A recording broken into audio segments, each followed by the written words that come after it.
Assalamualaikum warahmatullahi wabarakatuh. Perkenalkan, kami dari kelompok 2 yang beranggotakan saya sendiri, Ilyas Fatahila dengan NIM 227124042. Saya Irma Rahmawati dengan NIM 221724044. Saya Reza Ahmad Prasetya dengan NIM 221724060. Dan saya Desti Amalia dengan NIM 221724064. Dalam 15 menit ke depan, kelompok kami akan menjelaskan ide bisnis mengenai sistem PLTS berbasis IoT dengan nama perusahaan yang kami usung, yaitu Energi Santis. Pada slide pertama ini ada latar belakang usaha kami.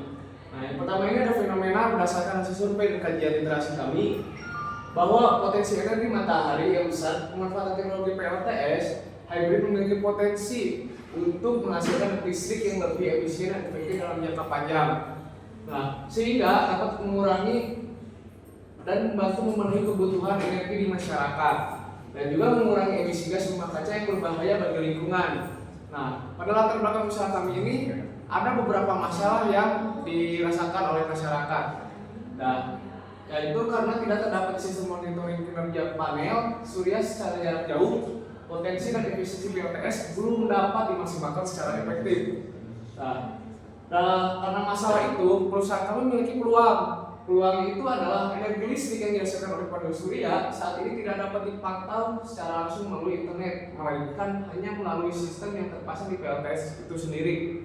Nah, dari masalah yang tadi saya sebutkan, perusahaan kami ini memberikan solusi bagi konsumen atau rakyat Indonesia, yaitu dengan cara mengembangkan sistem monitoring ataupun pengawasan komunikasi nirkabel yang terhubung ke internet. Nah, selanjutnya, seperti yang tadi disebutkan, perusahaan kami ini adalah merupakan perusahaan penyedia sistem monitoring pembangkit listrik tenaga surya berbasis Internet of Things atau IoT. Nah, perusahaan kami ini merupakan sebuah entitas bisnis yang fokus pada pengembangan, implementasi dan pemeliharaan sistem yang memanfaatkan teknologi IoT atau Internet of Things yang secara efisien dan real time. Perusahaan kami pun memiliki visi dan misi. Visi kami itu merupakan membangun ekosistem IoT yang terhubung dan cerdas, mendorong inovasi dan pengembangan teknologi yang berkelanjutan. Adapun misi kami ada dua. Yang pertama, mengembangkan mengimplementasikan solusi monitoring IoT yang disesuaikan dengan kebutuhan. Dan yang kedua, membantu mengoptimalkan operasi bisnis melalui pemanfaatan data yang diperoleh dari sistem monitoring Internet of Things atau IoT. Nah, ada nambah purpose dari perusahaan kami, yaitu memberikan akses informasi yang lebih luas kepada konsumen melalui data yang dihasilkan oleh sistem Internet of Things ini. Nah, PLTS berbasis IoT ini adalah sistem pembangkit listrik tenaga surya yang dilengkapi dengan teknologi IoT atau Internet of Things. Ini memungkinkan kita untuk memantau dan mengontrol kinerja pembangkit listrik tenaga surya secara real time dan dari jarak jauh secara efisien. Untuk slide selanjutnya akan dijelaskan oleh rekan saya Irma Rahmawati. Di sini saya akan menjelaskan mengenai analisis SWOT. Yang pertama ada internal factor and external factors. Internal factors mencakup weakness. Yang pertama, biaya awal tinggi. Yang kedua, ketergantungan teknologi. Kemudian ada strength. Yang pertama, teknologi inovatif. Kedua, data analitik. Ketiga, keahlian teknis. Kemudian untuk external factors mencakup opportunities. Yang pertama, kenaikan energi fosil. Yang kedua, integrasi dengan teknologi lain. Kemudian ada threats. Yang pertama, perkembangan teknologi. Yang kedua, harga komponen meningkat. Kemudian ada WO strategi. Yang pertama, membuat sistem program berbasis paket agar konsumen lebih terjangkau. Yang kedua, menjalin kerjasama dengan perusahaan penyedia internet agar konektivitas selalu stabil. Next, ada SO strategi. Yang pertama, mengembangkan platform analisis data yang dapat memberikan rekomendasi untuk optimalisasi sistem. Yang kedua, memperluas pemasaran yang menekankan pada penghematan biaya. Next, ada WT strategi. Yang pertama, selalu melakukan riset dan pengembangan untuk menurunkan biaya produksi. Yang kedua, diverifikasi pemasok komponen untuk mengurangi risiko kenaikan harga. Kemudian ada ST strategi. Yang pertama, tetap mengikuti perkembangan teknologi. Yang kedua, menggunakan data analitik untuk mengoptimalkan penggunaan komponen. Next. Kemudian ada bisnis model kanvas. Yang pertama ada value proportions. Mempermudah customer dalam mengakses sistem di mana saja dan kapan saja. Memudahkan pemantauan, pengendalian sistem PLTS. Kemudian ada customer segment. Yang pertama, orang yang memiliki pembangkit listrik tenaga surya PLTS. Next ada channels. Channelsnya yaitu website and mobile apps. Kemudian ada customer relationship. Yang pertama ada bug solution. Next ada revenue system. Yang pertama fitur berlebih, pendapatan dan iklan. Kemudian ada key partners, programmer, teknisi PLTS dan investor. Next ada key activities, yaitu memonitoring sistem. Kemudian ada key source, programmer and mobile apps. Next ada cost structure, pengembangan website and pengembangan perangkat lunak. Kemudian ada konsep produk dan jasa. Konsep penerapan teknologi IoT untuk meningkatkan efisiensi, pemantauan dan pengelolaan sistem pembangkit listrik tenaga surya secara real time. Next ada produk ini mengoptimalkan penggunaan energi terbarukan dengan memanfaatkan data yang terkumpul dari berbagai perangkat sensor dan sistem yang terhubung melalui internet. Slide selanjutnya akan dijelaskan oleh rekan saya Ilyas. Di sini saya akan menjelaskan terkait struktur biaya tetap atau cost tetap per bulan. Fixed cost. Di sini ada yang pertama ada sewa tempat per bulan itu di bulan pertama sampai bulan ke-6 itu di 2.500.000 dan di bulan 7 sampai 12 itu masih sama dan terjadi kenaikan di bulan 13 sampai 18 yaitu 3 juta dan di 6 bulan selanjutnya sama seperti bulan sebelumnya yaitu di 3 juta. Selanjutnya ada di gaji programmer, bisa dilihat di angka 30 juta di bulan pertama sampai bulan ke-6. Di 6 bulan berikutnya terjadi kenaikan. Kenaikan di sini yaitu kenaikan penambahan programmer, bukan gajinya bertambah. Jadi di sini di bulan 1 sampai ke 6 itu kita programmer ada 2 orang dan di bulan selanjutnya nambah 1, di bulan selanjutnya sama 3 orang dan sama 3 orang. Untuk teknisi pun sama. Di bulan 1 sampai 6 kita menggunakan 2 teknisi. Di bulan selanjutnya kita menambah 1 teknisi dan berikutnya sama di 3 teknisi dan sama di berikutnya juga di 3 teknisi. Kemudian di biaya listrik di bulan 1 sampai ke 6 kita di angka 500.000 dan 6 bulan berikutnya kita kenaikan di 550.000. Selanjutnya 600.000 dan di 6 bulan di 2 tahun itu ada di 650.000. Kemudian di biaya promosi kita targetkan di angka 7 juta di bulan pertama sampai bulan 6. Di bulan 7 sampai 12 kita sama di angka 7 juta dan di tahun kedua yaitu di bulan 13 sampai 18 kita naik di 10 juta dan 6 bulan berikutnya pun sama di 10 juta. Untuk platform data kita di angka rata di 2 tahun pertama itu di 3 juta. Kemudian kita membutuhkan genset untuk mengelola kantor kami yaitu di 5 juta di 2 tahun pertama setiap bulannya. Kemudian ada biaya kita harus membutuhkan genset yaitu biaya awal itu di 100 juta dan untuk software itu di 150 juta. Next. Dan ini terlihat ya dari tabel yang tadi untuk struktur biaya per bulan. Untuk terlihat diagram bloknya itu yang paling tinggi itu di gaji programmer, di bawahnya itu di gaji teknisi, dan paling rendah itu biaya listrik di 500 sampai 800.000. Oke, next. Oke, ini untuk struktur biaya variabel atau biaya tidak tetap. Saya dari kami itu ngitungnya untuk per hari ya.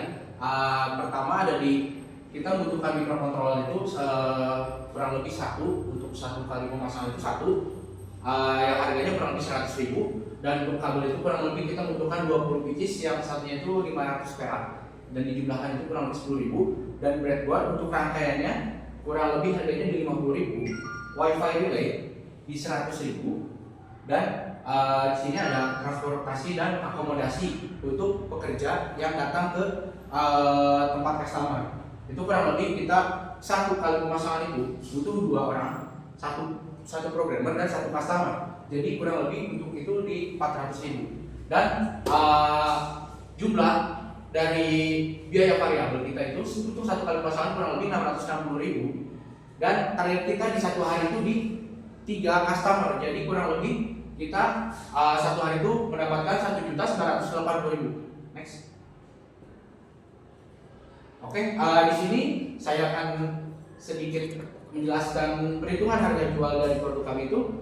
Yang pertama, perhitungan harga jual kami hitung dengan markup 130%, mendapatkan di 1.518.000. Kemudian yang kedua ada di markup 150%, mendapatkan di angka 1.650.000. Dan kelompok kami atau perusahaan kami mengambil markup yang 150.000, yang 150%, karena untuk menunjang biaya selanjutnya dan untuk mengembangkan bisnis tahun-tahun berikutnya. Mungkin dari saya itu selanjutnya akan dijelaskan oleh rekan saya, yaitu Yani Rizky Amalia. Selanjutnya ada profil tim. Nah, di sini kami memiliki tim yang solid yang beranggotakan 4 orang. Yang pertama ada Ilyas Fatahila, bertugas sebagai CEO, bertanggung jawab atas visi dan keberhasilan perusahaan. Kemudian yang kedua ada Reza Ahmad Prasetya sebagai COO, bertugas untuk memastikan kelancaran operasional. Kemudian yang ketiga ada Irfan Rahmawati sebagai CFO yang bertanggung jawab untuk mengelola keuangan. Dan yang terakhir ada saya sendiri, Yani Rizky Amalia, sebagai CFO yang berfokus pada pemasaran digital dan juga hubungan dengan pelanggan.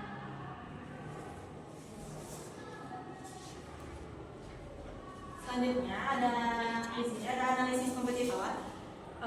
Kami telah menganalisis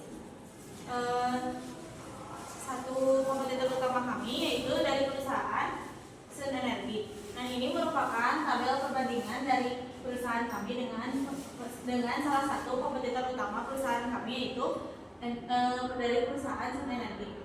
Dapat dilihat di sini, perusahaan kami mengusung harga sebesar 1.650.000 dengan kualitas produk yang tinggi, akan tetapi hanya menawarkan pelayanan dan jasanya tanpa pemasangan PLTS-nya. Dan kompetitor kami, yaitu dari perusahaan Sun Energy, memberikan harga sebesar 45.900.000 dengan kualitas produk yang sangat tinggi dan juga sudah termasuk dengan pemasangan PLTS. Maka dengan pendekatan secara ekonomis yang kami usahakan, maka kami yakin bahwa kami bisa lebih maju dan juga pelayanannya bisa lebih luas dibandingkan dengan Sun Energy. Selanjutnya ada milestone bisnis atau rencana pengembangan bisnis. Nah, di sini kami telah merencanakan pengembangan bisnis hingga 5 tahun ke depan, hingga tahun 2029. Pada tahun 2025 kami merencanakan untuk meluncurkan produk pertama. Nah, produk pertama ini bertujuan untuk memperkenalkan produk kami kepada pasar. Kemudian pada tahun 2026 kami merencanakan untuk mencapai 100 pelanggan pertama. Nah, di sini kami bertugas untuk mencari 100 pelanggan utama supaya dapat memperoleh kepercayaan dari 100 pelanggan pertama itu. Kemudian pada tahun 2027 kami berencana akan memperluas pemasaran digital.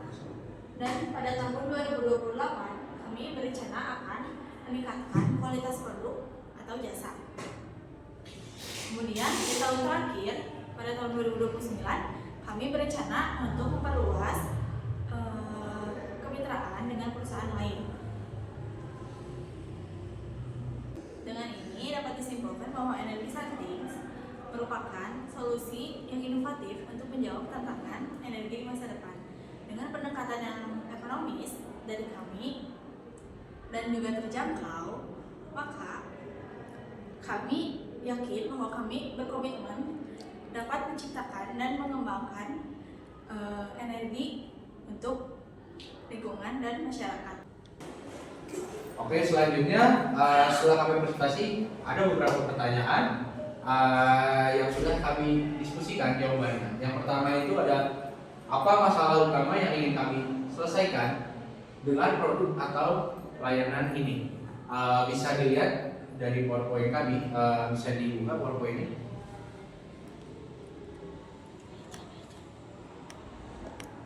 Oke, dari masalahnya yaitu sistem monitoring kinerja PLTS yang tidak bisa dikontrol dari jarak jauh.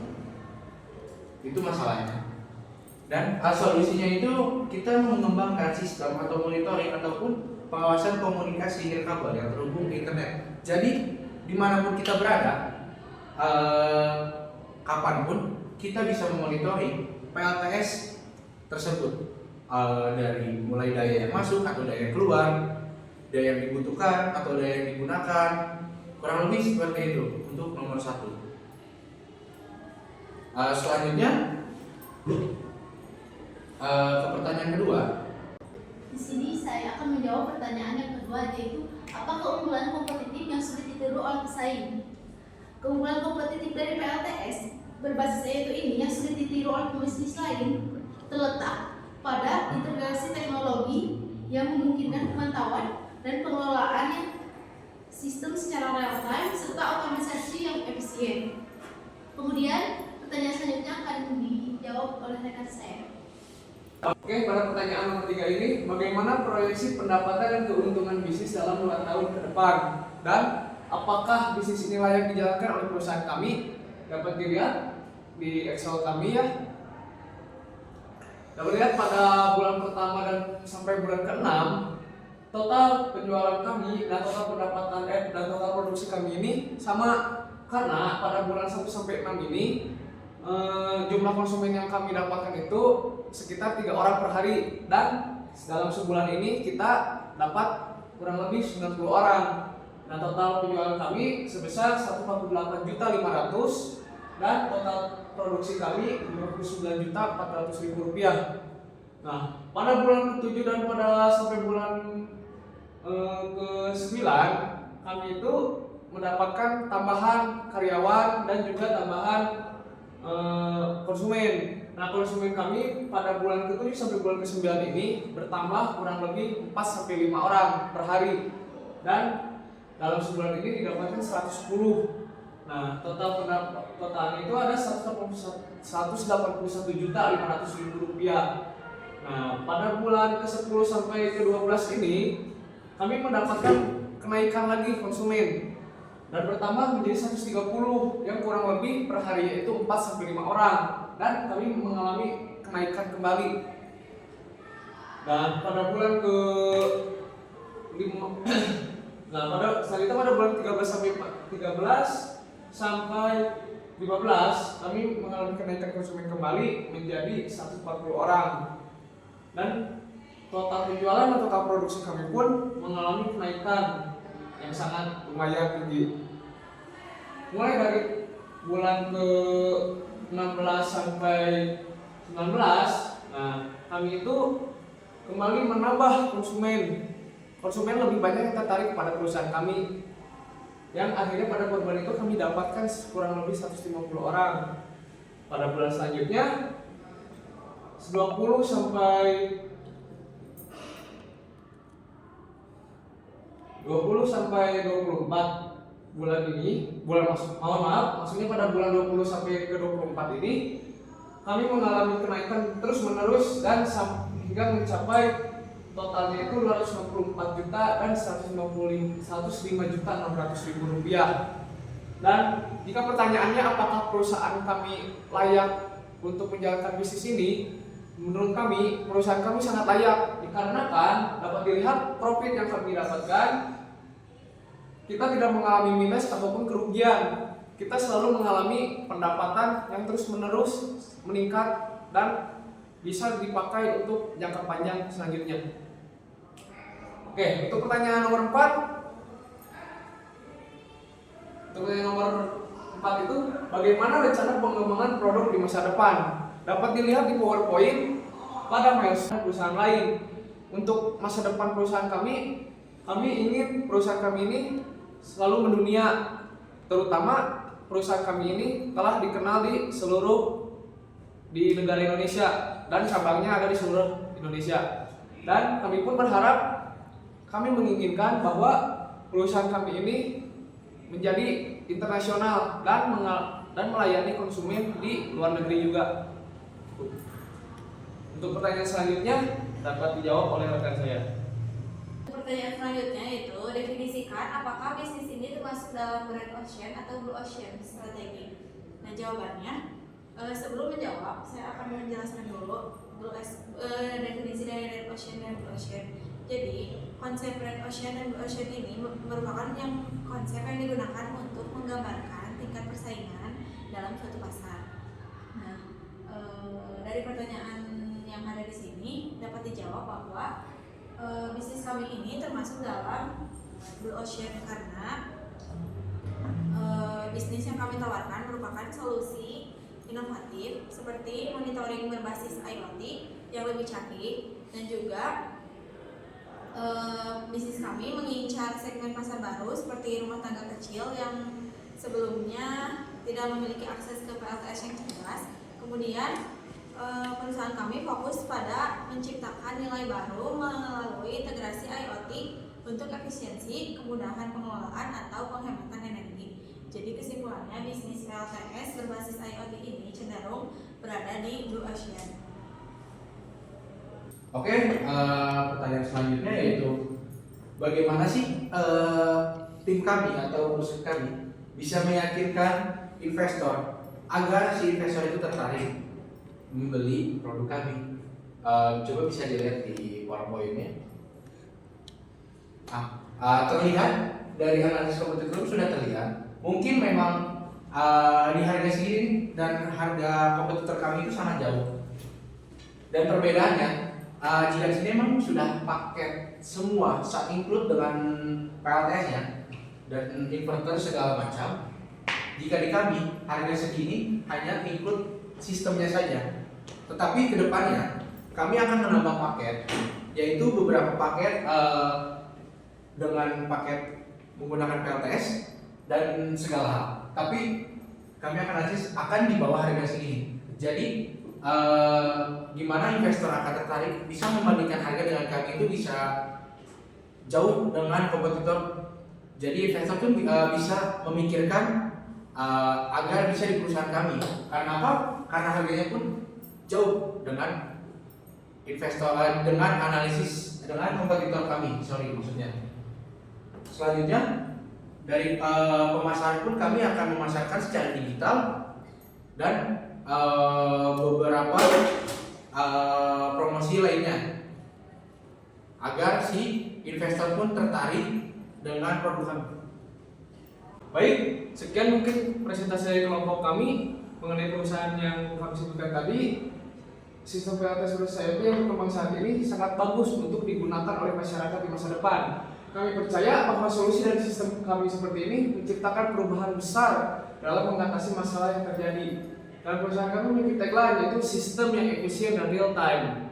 Dan mungkin sekian presentasi dari kami kali ini. Mohon maaf bila ada kesalahan. Assalamualaikum warahmatullahi wabarakatuh.